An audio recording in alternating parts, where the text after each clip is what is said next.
The opinions and views expressed in the following program are those of the speakers and the host, and do not necessarily reflect those of Yoakley Scott Corporation and your sports network.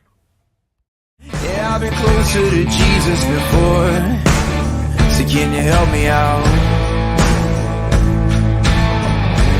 Oh, can you help me out? Am I on my own? Am I on my own? But can you help me out? Am I on my own? Am I on my own? But can you help me out? Can you help me out? I've been scared to look in my soul.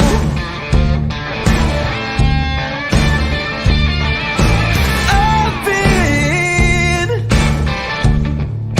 afraid I would follow the road. Yeah, afraid of the things I've been told. And hello, everybody. Welcome inside a brand new week of Running Point on YSNLive.com. Brought to you, as always, by our good friends in the top right-hand corner of the screen right there, Greenwood Chevrolet in Austintown.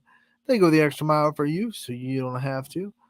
And they've been a proud sponsor of YSN for a long time, and we always want to thank them every day for what they do for not just Running Point, but also for your sports network and everything they're able to let us do for you. They go the extra mile. We do the same on this show. One of the ways we do it, player profiles. We try to share one every day with you guys, and today is no different. We will have a player profile from Leavittsburg and LeBray, their girls basketball program, having a great, successful season right now, just 2 losses on the year. And it'll be Marissa Levensky from LeBray who will be featured today for her player profile. Can't wait to share that interview with you. It was a really good one. We will recap the weekend, and we will also go over what's happening today on Martin Luther King Day. I want to wish everybody a good holiday. I know most kids are off school today, so want to wish everybody a happy Martin Luther King Day. It's one of the days where we celebrate unity and the press for change that needed to happen back in the past. That is still working and still pushing on today. So happy Martin Luther King Day to everybody out there. And we are going to have a couple of games on the network tonight too. It's not a full slate, but some teams are taking advantage of the Monday and getting games in. So we will go over the games that are happening tonight. We will recap the weekend, and we also have Marissa Levensky player profile to share with you guys today. Let's start with the scoreboard on YSNLive.com, which is presented by Burnett Pools Spas and Hot Tubs. It's always presented by them. This YSN scoreboard is a wonderful tool for our fans, whether you're at one of the games, watching one of our broadcasts. Either way, you don't want to look away for too long. The YSN scoreboard is a great tool for you to find live, updated stats from around the YSN family, whether it be your friend or your rival. If you want to see how they're doing live and updated, you can do it on the YSN scoreboard. You don't have to wait until midnight for scores to be updated, and you can find it at ysnlive.com/scores. It is presented by Burnett Pools, Spas, and Hot Tubs. Let's go into the scoreboard from Friday night, January 12th. Hop into the DeLorean a little bit and go back to the past. Lakeview and Hubbard did some battle, and Hubbard put up a heck of a fight against the Bulldogs and actually got the win over Lakeview. This is a big win. Lakeview was a team that was having, a great season, looking for the door to open for an NE8 championship. They only had one loss in the conference. It was to Poland in overtime, and they were hoping that when they got to Poland again, that would be with just one loss. But Hubbard had other plans, and the Eagles get the upset over Lakeview in Cortland. What a big win for Hubbard. 63-60, your final score there. We go to Ashtabula Lakeside as they were playing the Wildcats of Southington Shocker, and the Heralds are the ones that come out with the victory, 50-32, They get the win. Hoban welcomed in a powerhouse in boys basketball in Cleveland Benedictine. I know the scoreboard has Benedictine as the home team, but it was actually in Hoban. And the Knights get the big win, 58-24. No problem there for the Knights against the Bengals. Columbiana gets the big win over Southern Local, 75-25. Final score there. We go over to Ashtabula County as Lakeside scores 100 points over Conneaut. They win 105-82. A big offensive day for both teams. Crestview, they get the win over Garrettsville Garfield by 1 point, 55-54. An exciting one down there in the Rebel country as Crestview gets the narrow victory. 67-51, Jefferson able to get the win over Harvey. I was at the game in Austintown as they pulled off the 11-point victory over Howland. Fitch controlled the game for most of it, but the Tigers were able to hit a couple of really big shots in the fourth quarter to make it one that had to be sweat out. Fitch had a huge lead. In fact, it was as big as 18 in the third quarter. But then that Fitch defense, they play a lot of zone, and they make you hit outside shots. If you can't hit them, you're going to be able to come back in the game. And Howland found their stroke somewhere. They didn't have it in the first two quarters for sure. Didn't have it in most of the third quarter, but then all of a sudden, they found it. Alex Henry had a great fourth quarter.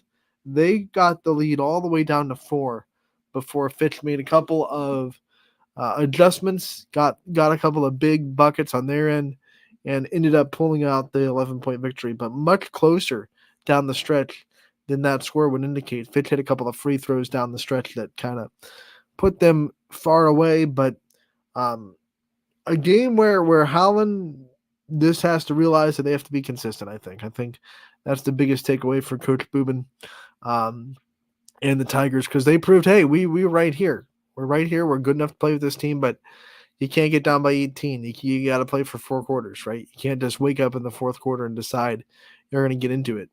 And you're not going to win most games that way. If they would have played a little bit better in the first 3 quarters, been down by like maybe 7 or 8 even, that comeback would have been putting the Tigers up by 6. It would have been one where the Tigers could have easily walked away with the victory, but you fall behind 18. Your defense isn't matching up with people, losing people. You can't hit outside shots. I think that was a big thing against Fitch. With the zone they play and the length they have, you got to be able to hit the outside shots. And when Howland, it wasn't falling for Howland, they couldn't get offense going. Their defense played pretty dang well. Fitch wasn't, knocking the doors out, anything like that. But, you got to be able to hit outside shots. So Howland's offense could not. They couldn't find a rhythm until the fourth quarter when they finally did. And like I said, that fourth quarter, they cut what was an 18-point lead at one point in the second half, all the way down to a 4-point lead by maybe like 2 minutes left in the fourth quarter. But Fitch does pull it out. 51-40 final score. Falcons get their second AAC victory.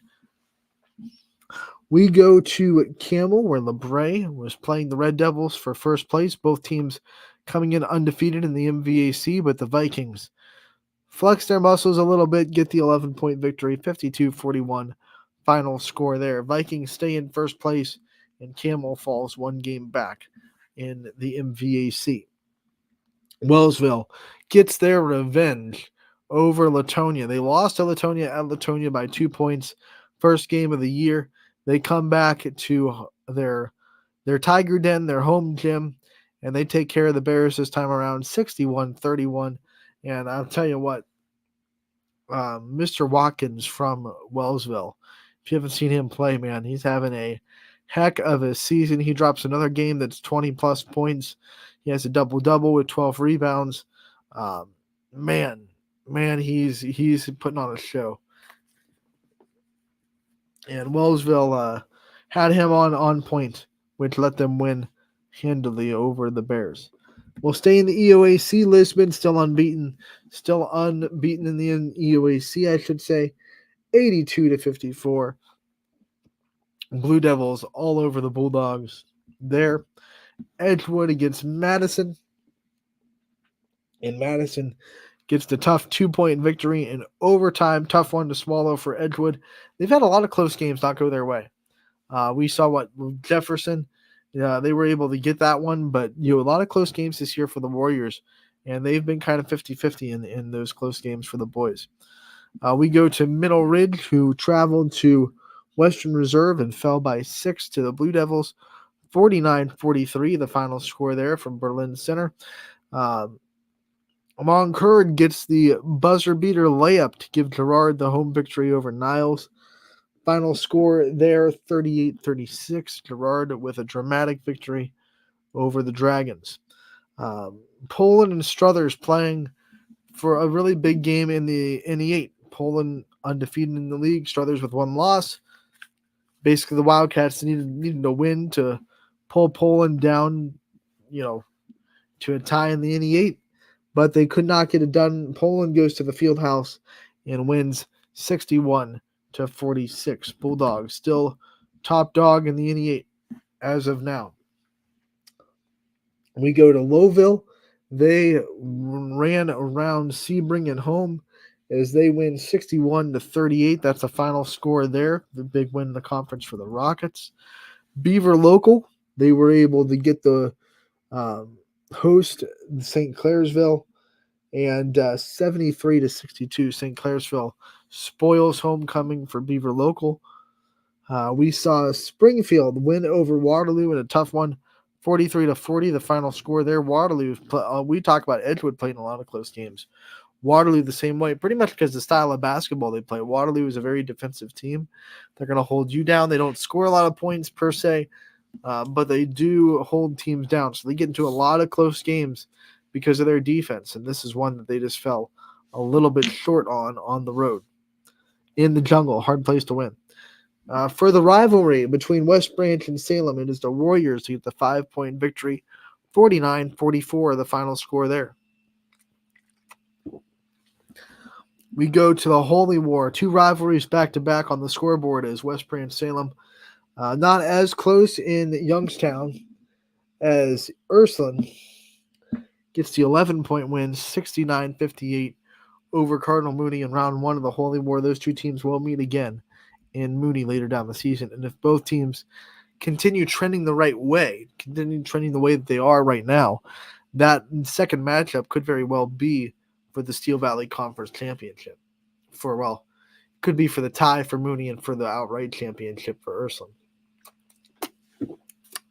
We go to Warren JFK, and here's a shocker. The Eagles still looking really good on the year. They waste little time, have a big night, 74-41 over the Pirates. Warren JFK, one of the best D4 teams, not just in our area, but in the state. I don't think anyone would argue that.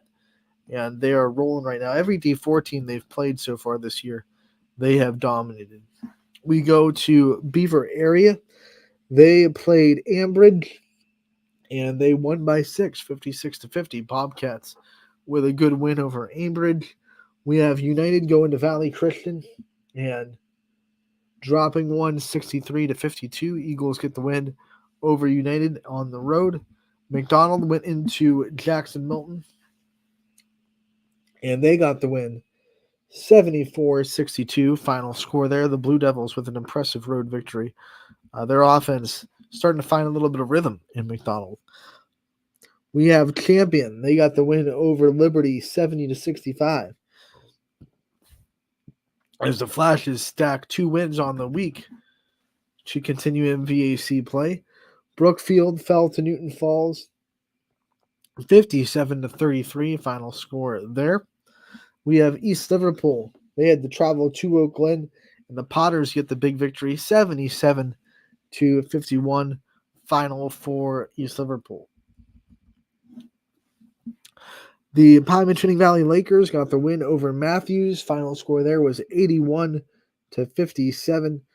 Matthews dealing with a little bit of depth issues. I know they had a couple of players go down in that game. They already have a small roster to begin with, so injuries unfortunately hampered them. They're a much better team than I think that score would indicate. Matthews is not to be messed with on boys basketball. So we definitely hope for their sake that they're able to have those injuries not be not be severe, and those kids are able to get back on the court, because when Matthews is full strength, I know it's hard for them to be because they don't have a lot of depth, but when they are full strength, they are a very good basketball team indeed. We've seen them plenty of times on the network to know that.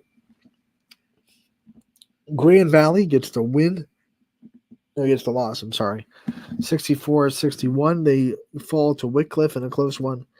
Badger beats Lordstown 90-48, the final score there. So Badger gets the big win over the Red Devils. Let's hop on to Saturday and see what happened over the weekend there. January 13th. And we had a slew of good girls basketball matchups outside of the conference. Columbiana was able to travel to Middle Ridge. This was a really anticipated matchup between two teams that are trending really well. They both had roughly the same record. Middle Ridge, though, was able to pull it out. Final score there, 45-39. Middle Ridge wins by 6. Ava Hewlett, another big game for the Rams. Gianna Gilbert was also in double figures for Middle Ridge as well. So the Rams pull off a big non-conference victory at home over Columbiana. We saw Springfield and Salem. That game got canceled. It did not happen on Saturday. LeBray bounced back from their big their loss to Crestview earlier this week, I should say. They beat Bristol by the final score of 65-32. We know how good Bristol is, so that's a big win for LeBray.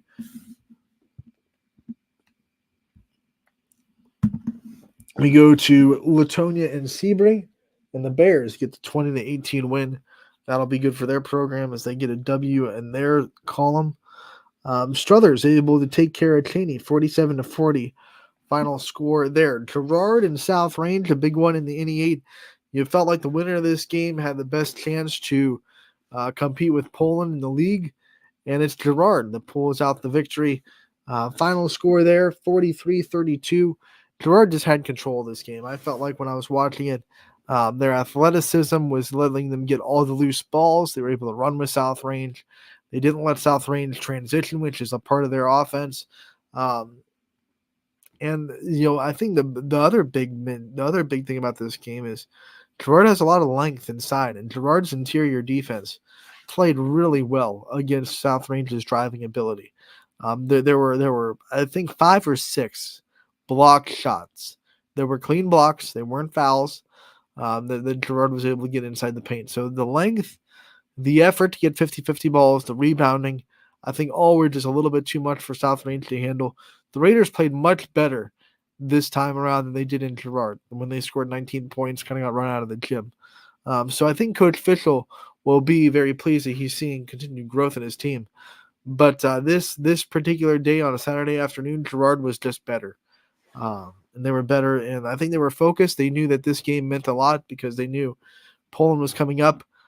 Because of the way South Range had been playing, this was not a trap game at all. They were not going to overlook South Range, who was on not just a 3-game winning streak, but you look at the 3 teams they beat, Springfield and Poland. Those are both really good basketball teams that they were able to beat. So you knew South Range was playing well. So I don't think Girard was even going to attempt to overlook this one. And they didn't. They showed up. They were focused. They won the game. And now, because of winning that day, they have an NE8 championship, NE8 first place, I should say. But the way the season has been going, a de facto maybe championship at Girard on Thursday when they welcome Poland. It'll be for first place for sure. Both teams with 1 loss in the conference. Poland lost to South Range, and Girard lost to Poland. So we'll see how that goes on Thursday. In Girard, going to be a fun one because Girard was able to win. 43-32, the final score there. Edgewood gets the win over Harvey. They are still undefeated. Final score there was 62-20. They are 13-0 on the season in Warrior Country. Warren Harding travels to Boardman in the AAC, and Boardman takes care of business, gets the win 64-46. Final score there. We see that United tried their might against Ursuline, and Ursuline gets the big win. The Battle of the U, as Ty called it, 58-27. the final score for Ursuline. They get the big win. Lily Scott and Meredith Gray both had big games as their seniors lead the way for the Irish. Jefferson got the win over Lakeside, 51-9. Final score there. We saw Perry go and beat Conneaut in girls basketball. Final score was 55-30. We have Western Reserve pulling out a close one in Mogadors, 39-36. Reserve goes on the road and gets a close victory over the Wildcats. Boys basketball, Orange fell to John Marshall, 60-49. Latonia was able to just barely lose to Sebring, 39-38. Mohawk was able to beat Beaver, 65-56. We did not get a score from Edison and Indian Creek. We had a couple of weekend matchups with MLK events that were going on the road. Some of our YSN teams made the trip on Saturday to different venues across the state. As we have some scores coming in.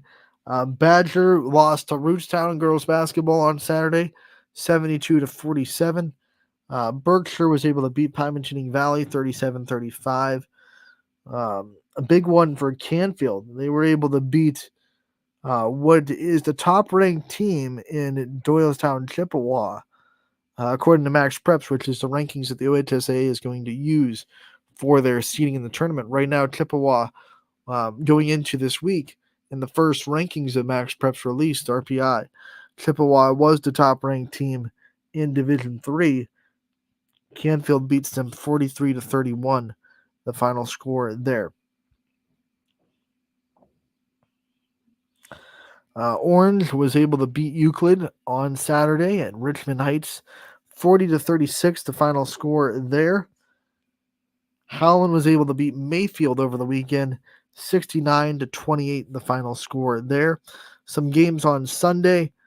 On the boys' side, we saw Green beat Canfield, 79-55 was the final there.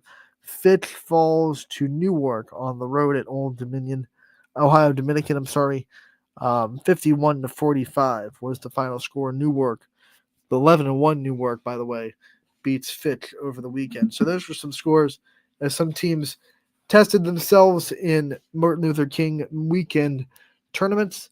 And obviously you see all the scores on the scoreboard as well. So that concludes our weekend recap on Running Point. We are going to take a quick break. When we come back, let's check the comment first. The comment is spam from I had a comment, but it is spam from Twitch. So we'll continue taking a break. And when we get back, we will have a player profile from Marissa Levinsky from LeBray on the other side of this break, which is brought to you by Greenwood Chevrolet in Austintown. 21 News delivers the news as it happens, using the latest technology from where it happens. Live here outside the Mahoney County. On air, online, Wednesday afternoon weather update. Very dangerous. and on the 21 News social media platforms. I'm on the road right now. 21 News, the Valley's only locally owned source for trusted news since 1953. Craftsmanship to us is 60 years of pride and dedication. Passed down from generation to generation. The hardwood floors that your kids take their first steps on. The solid wood doors you quietly close at night. The things we create day in and day out are the products that end up turning your house into a home. At Baird Brothers Fine Hardwoods, uncompromising quality and craftsmanship built our business. And it will keep us moving forward for generations to come. Going the extra mile at Greenwood Chevrolet means we want to take care of the community that takes care of us too. And we have to work together always. And that's how you stay in business for 40 years. You know, I love being a helper because when I help somebody, it makes me feel good. It means a lot that I can make a difference in others' lives. So I will do everything I can and just being there for them every step of the way. I want them to know within the first 5 minutes that they could depend on me. That's what going the extra mile means, only at Greenwood Chevrolet. Before the lights come on, before the workday begins, before a long day is ended, or it's time to have fun. It all starts with the people at Joe Dickey Electric. From replacing a light fixture in your home to building a substation for your business, no job is too big or too small. The people of Joe Dickey Electric power them all.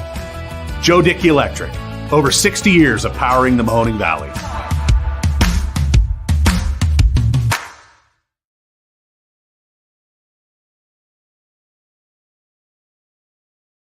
Sheely's is more than a furniture store. We're a hub for all of your appliance needs. We offer the widest selection at everyday low prices, with over $1 million of in-stock inventory from Whirlpool, KitchenAid, LG, GE, and more. Our knowledgeable, no-pressure sales staff can help you find the perfect appliances for your home. We're there for you beyond your purchase to service what we sell and offer free local delivery with 24-month special financing. Sheely's, the best things in life happen at home. House troubles can attack anytime. When trouble strikes, call Mighty Mike. Your hometown hero is on his way. HVAC causing havoc? Has your furnace gone mad? Mighty Mike Heating and Cooling will save the day.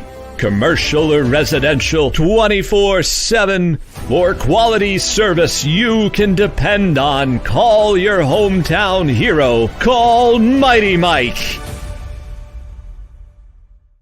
Hi, I'm Colin Chupa. And I'm Kelsey Clem from K-Squared Marketing. Our boutique marketing firm specializes in media planning and buying, public relations, event marketing strategies, and strategic sponsorships. We can integrate our services with your existing game plan, or we can be your entire marketing team. Your goals, our game plan. Let's win together. Call K-Squared Marketing at 330-623-2730 or visit ksquared.marketing to learn more. Why choose local? Because you live here, work here, learn here, relax here, and celebrate here.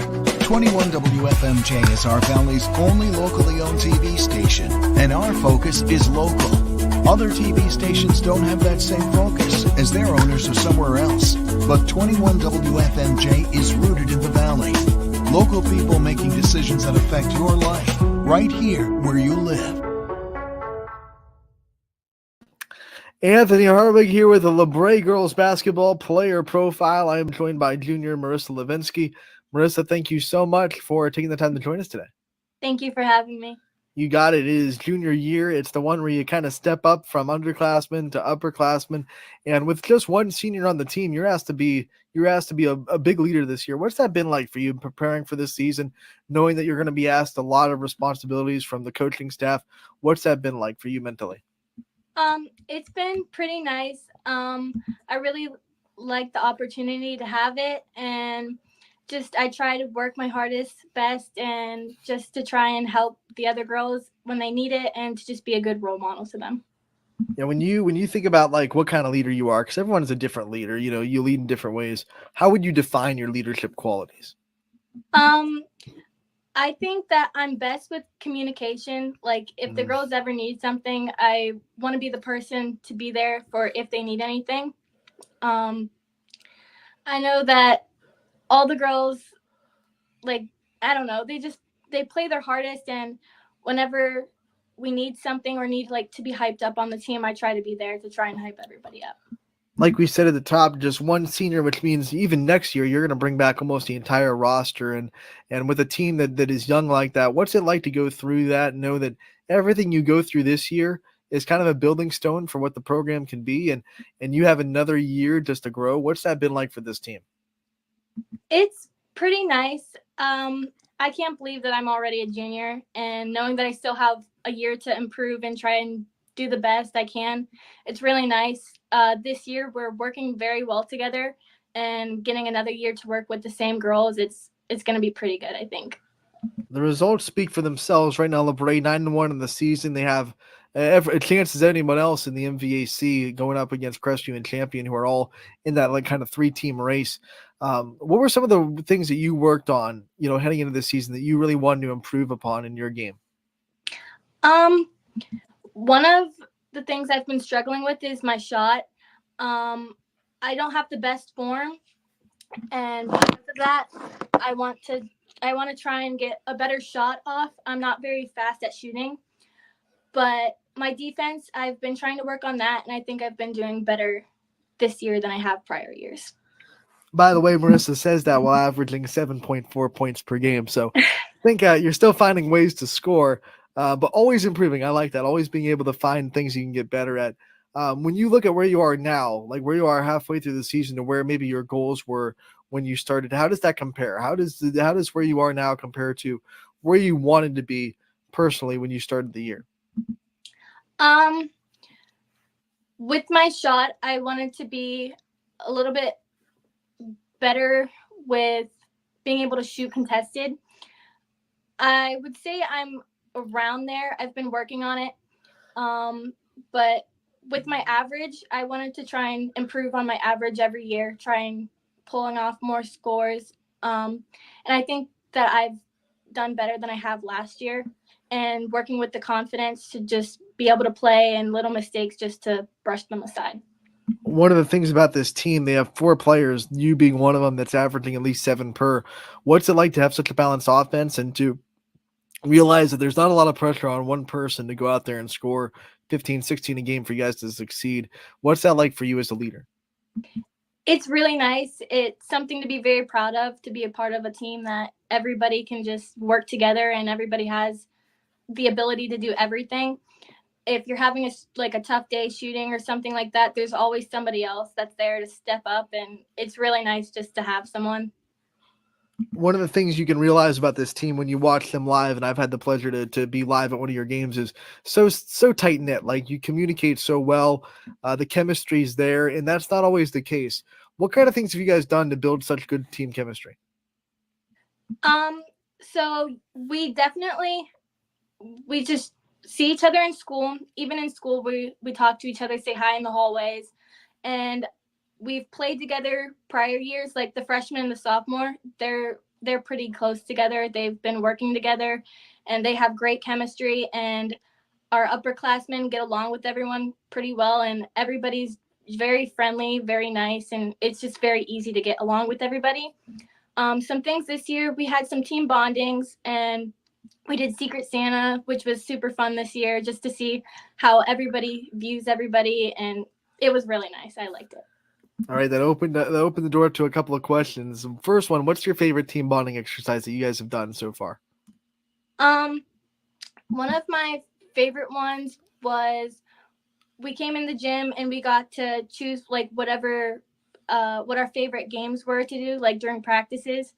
It was nice seeing what everybody's favorite thing was to do and just being able to play together and practice, have a fun practice. What was your answer to that? What was your favorite game to play in practice? My favorite drill it's a 5 shooting drill where there's 5 spots and you separate into teams and you try and see who can score the fastest. Then we have to go about Secret Santa because it's past Christmas, so the secret's out of the bag. You know who you had, and everyone knows who you gave a gift to. So one, what did you get from your Secret Santa, and what did you give? I got pajama pants, some candles, and some candy. All of my favorite things. It was really nice. And I gave out a gift card, some fuzzy socks, some candy, and I think a blanket. I'm sensing a candy theme in LeBray girls basketball. Yes. If there was like a team candy, like the one that everyone can agree on, like this is the candy we're gonna have for a team, what do you think that candy would be? I'd say either gummy bears or maybe just like a chocolate, like Reese's or Kit Kats. Gummy bears or chocolate. Gotta love it. All right. Let's talk about, some of the things that you still want to accomplish. Obviously, we've talked about things that you have already accomplished this year. What's still on your goal board? What are some things that you still want to see yourself be able to do before the end of your junior year and then definitely going into next year before you graduate?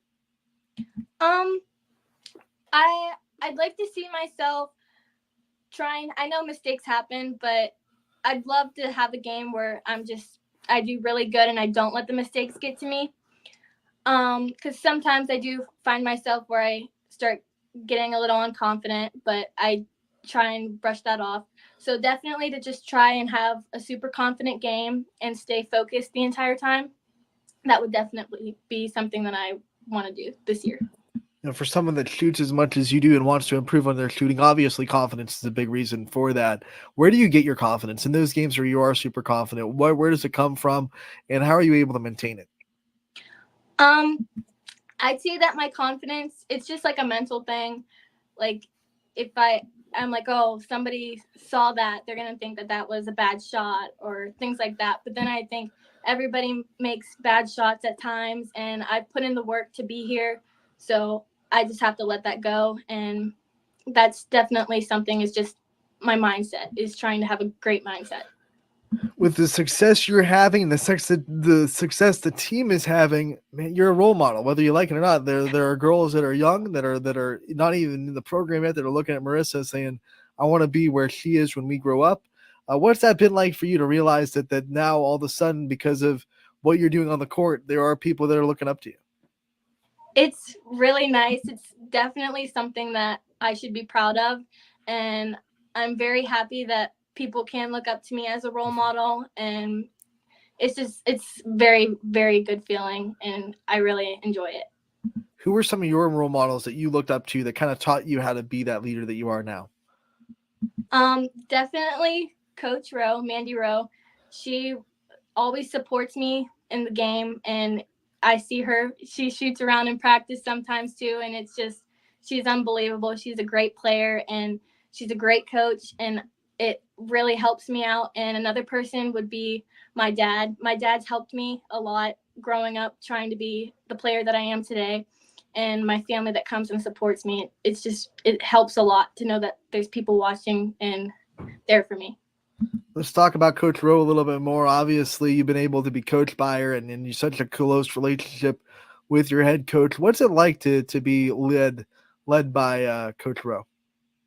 It's fantastic. She's all positivity, and she just, if you mess up, it's all right. She'll tell you to get over it, that you're doing great.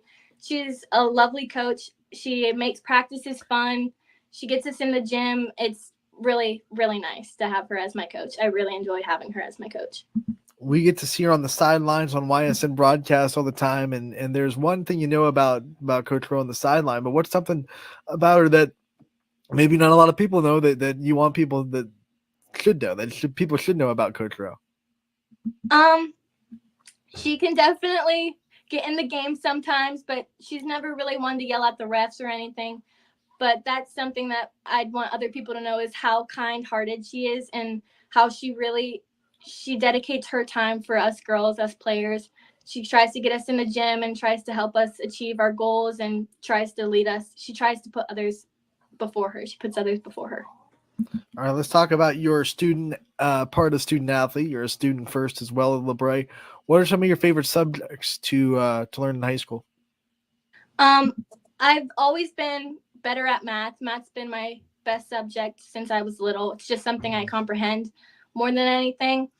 And then I'd say I'd get into the English parts. I like reading. I like writing essays and things like that. I'm not the best at the science and social studies part of it, but I enjoy school. I enjoy going.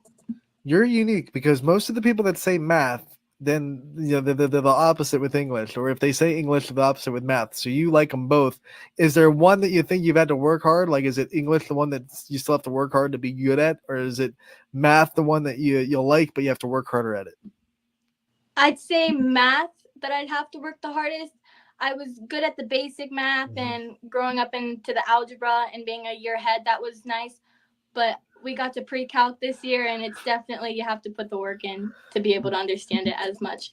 Junior year can hit you really hard. All of a sudden you're taking pre-calc and you're like, what in the world happened here? Yeah. When you think about the future, because junior year is when you start to think about that too, things you want to do after high school. Obviously you have a lot of time before you have to make that decision, but are there any career paths that kind of stick in your mind about things you might want to, chase as a career? That was one thing that I have been trying to figure out, because I'm getting closer to being a senior, and I'm not 100% sure what I want to do with my life yet, what job I want to go into, but I went to a STEM thing last year at Kent, and I enjoy some of the things in the STEM category. So I'm hoping that if I work hard enough, I could be able to go into a STEM job. Everyone sees how talented you are on the basketball court. What are some hidden talents? What are some things that you're good at that people don't get to see? Some of my hidden talents. I'm not too sure. I get along with everyone really well. I don't know if that's really a talent, but I used to play the flute. That was one thing. I was actually pretty good at it, but I stopped band because I didn't want to go into marching band. Yeah, I don't know. I don't know if I have any hidden Musical talent. instrument counts because not a lot of people can do that. So I'll take the flautist and count that as a hidden talent for sure. Do you ever kind of miss it? Do you miss playing the flute and playing in band? Yeah, I miss it a lot. It was one thing that I really did enjoy, but I enjoy going to the football games and watching the football games. I didn't really want to do marching band. If they just had concert band, I would still be in concert band playing the flute. What are some other things that you really enjoy doing outside of sports that are you know considered hobbies or considered things that you do outside of the sport of basketball? I work at a banquet hall, and the environment there it's amazing. I like the friends. I like the job itself. That's one thing that I do, and I do enjoy that.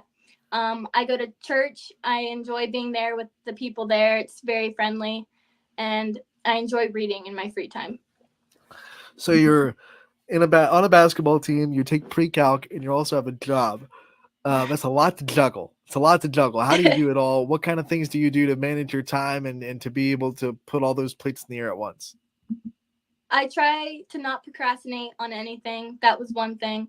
Was whenever I was younger, I used to procrastinate a lot, and it would make everything way more stressful. Just being on top of everything helped a lot, and my family around, if I need help with anything, they're more than happy to help with anything. So that is one thing, just managing my time very well. What was the biggest key in learning time management skills? Like, who were some of the big helpers that taught you how to manage your time better and how to be a little bit less of a procrastinator?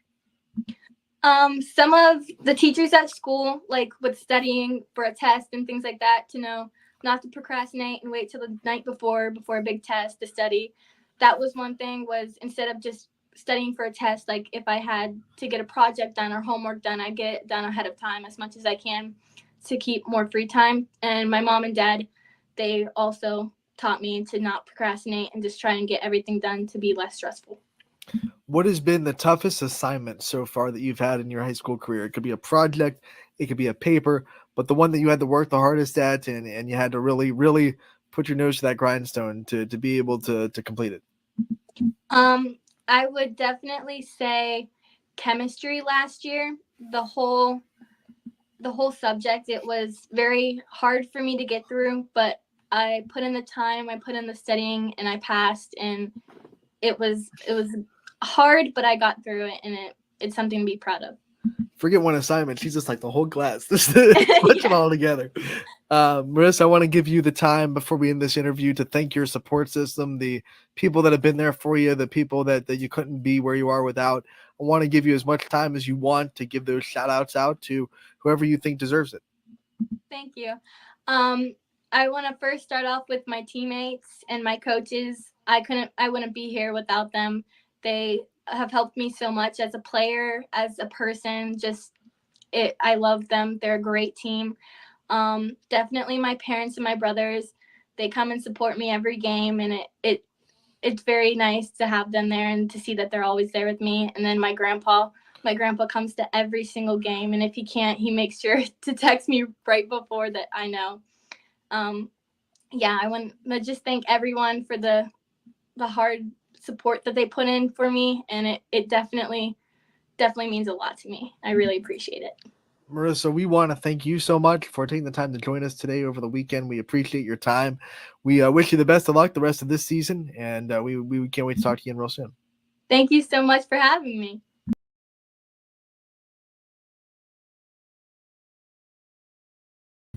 Marissa Levinsky from LeBray. What a great interview that is. Juniors will have one more year, Marissa, as a Viking as well after next season. I've seen her play live, a great basketball player, very confident, very good shooter. One of 3 players that LeBray has that is averaging over 7 points per game. So they have scores from different angles, and that's why they're so hard to beat. That's why LaPrairie is off to a really good start this season.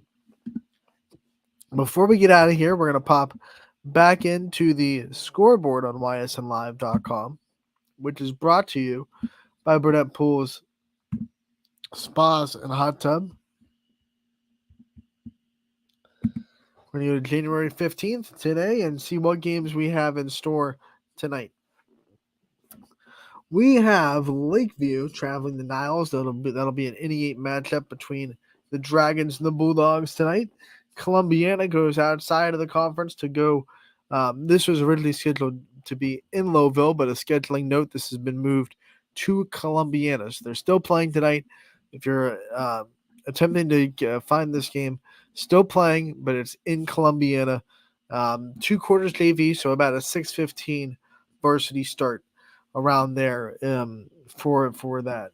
Struthers hosting Crestview, a non-conference matchup there for the Rebels. I think the last non-conference game of the season, actually.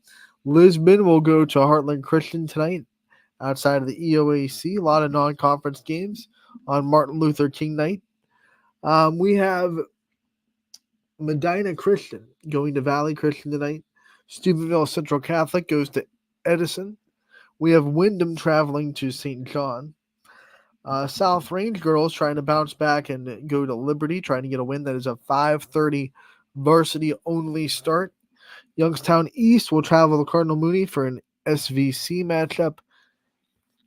And Beaver area girls are hosting Blackhawk. On the boys' side, one game tonight. Valley Christian will travel to Heartland Christian tonight on the boys' side. Let's look at what will be on the network and what announcers will have you covered where.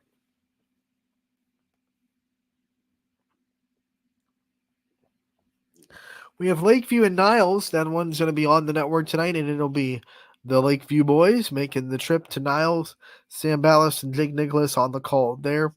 Eric Hughes going to travel to Columbiana for that one. Remember, 6:15 around there is your start time. 2 quarters of JV starting at 5:30. Bob and Donna Zaney will be on the call in the field house as Crestview comes to town to play Struthers. We'll have Mark Franken on the call at Heartland Christian for Lisbon against the Lions. He'll also be staying there, by the way, for the boys game.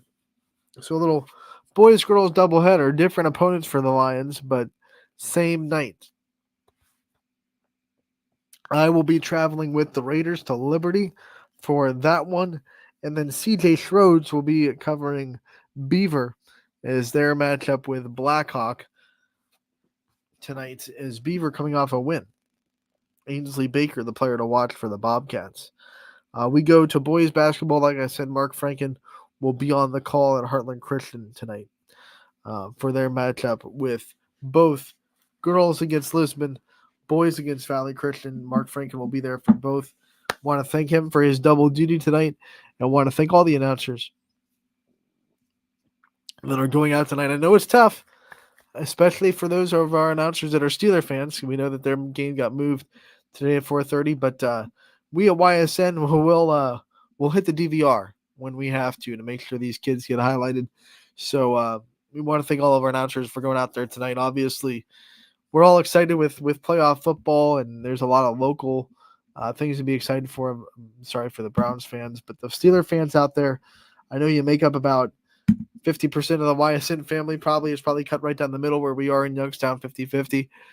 So they're obviously stoked for tonight, but we have announcers at plenty of places that'll get you some halftime basketball for most of those games. For the girls' game starting at 5:30, maybe some halftime basketball, maybe some post-game basketball.